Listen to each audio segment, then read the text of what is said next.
Bonjour, parlons-en. Aujourd'hui, nous allons parler de l'élevage de porc. L'élevage de porc, un business lucratif. L'élevage de porc est non seulement une activité rentable, mais aussi une activité très populaire et lucrative. Le porc est largement utilisé dans l'alimentation, mais ce n'est pas une viande facile à élever. Il faut beaucoup de temps et d'argent pour rendre un élevage de porc rentable. Pour faire un élevage de porc parfait, tout le monde doit suivre certaines méthodes. Nous allons essayer ici de décrire le plus en détail le démarrage et l'exploitation d'une entreprise d'élevage de porc rentable. Les systèmes d'élevage de porc. Il existe plusieurs systèmes d'élevage de porc, mais nous allons voir les deux plus couramment utilisés. Donc, il y a l'élevage de porc au pâturage. Premièrement, il est nécessaire d'avoir une grande surface. Pour faire l'élevage de porc au pâturage dans l'air libre, il est important d'avoir une grande surface avec beaucoup d'herbes et beaucoup de terre. Ensuite, il faut une grande clôture pour que les porcs ne puissent pas s'éloigner trop facilement et se sentir à l'aise. Mais les agriculteurs doivent toujours être conscients de la structure de la clôture. Ils doivent utiliser du bois très solide et des poteaux d'angles épais, car les porcs adultes sont très forts et peuvent essayer de briser la clôture. Aussi, comme les porcs sont des creuseurs notoires, il est impératif de creuser profondément dans le sol pour poser les poteaux. Deuxièmement, c'est l'élevage dans une cabane ou une porcherie. L'élevage de porc dans une cabane est généralement facile. Les éleveurs doivent utiliser du béton pour construire une porcherie pour l'élevage de porc. Il est très nécessaire de garder les porcs à l'intérieur de la ferme. Il faut que le sol soit en pente de manière à ce que l'eau utilisée pour nettoyer la porcherie puisse couler facilement. Les éleveurs doivent séparer l'aire d'alimentation de l'aire de repos pour faciliter le nettoyage. Une zone d'au moins, une superficie d'au moins 3 mètres de longueur et 3 mètres de largeur est parfaite pour 2 porcs. Donc les porcs, quand ils sont adultes, là, ils prennent beaucoup d'espace. Et il faut aussi répandre de la litière dans les coins, mais pas dans tout l'enclos.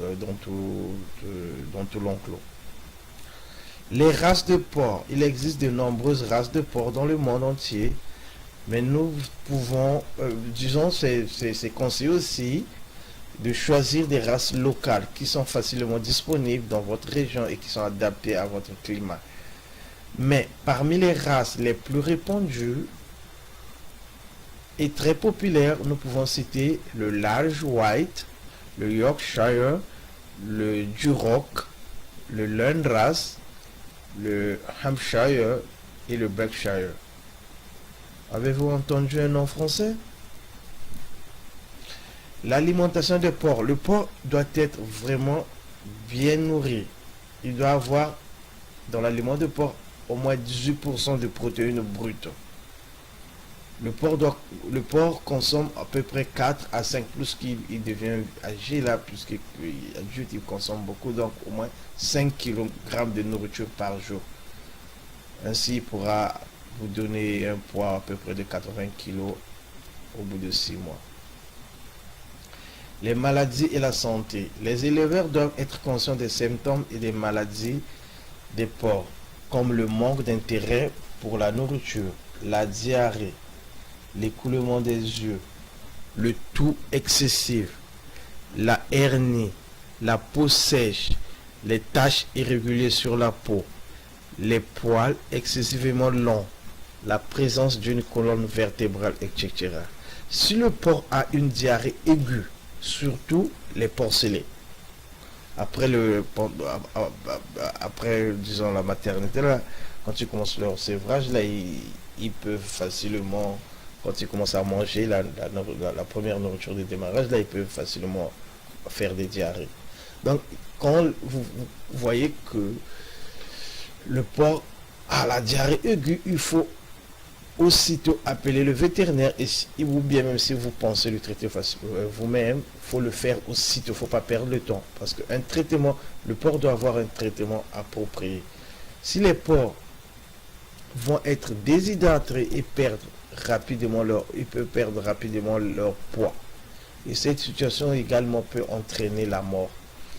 Pareillement, quand les porcs toussent, vous devez aussi les traiter aussitôt. Appelez le vétérinaire ou bien donner des médicaments vous-même, mais aussitôt.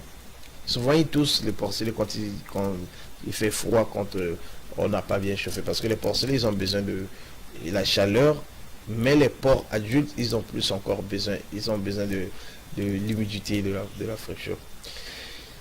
Donc, les porcs doivent être vermifugés tous les mois. Chaque mois, une fois par mois, on doit donner des médicaments pour tuer les vers dans le ventre. Et donc, faut les vermifuger. Et on peut utiliser des médicaments comme Safeguard pour tuer les parasites internes. L'élevage des porcs est une activité très attrayante et rentable pour l'éleveur. Efficacement les porcs, les agriculteurs doivent leur offrir un bon abri, un abri parfait. Ils doivent leur fournir une alimentation adéquate et une protection médicale appropriée.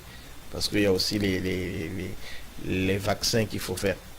Sinon, il est possible, puis donner du fer, il est possible de gagner beaucoup d'argent en élevant les porcs. Mais pour gagner de l'argent, les éleveurs doivent donc toujours faire attention à leurs porcs.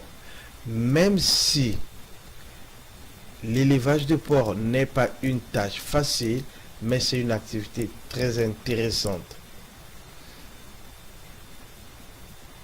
Je mentionne aussi que les porcs ne doivent pas recevoir d'antibiotiques 21 à 45 jours avant qu'ils aillent à l'abattoir pour éviter que les antibiotiques se retrouvent dans la viande, donc après dans l'être humain. Donc pour réussir à élever les porcs, les éleveurs doivent être formés et apprendre davantage sur l'élevage. C'est pourquoi, pour votre information et formation, nous avons mis en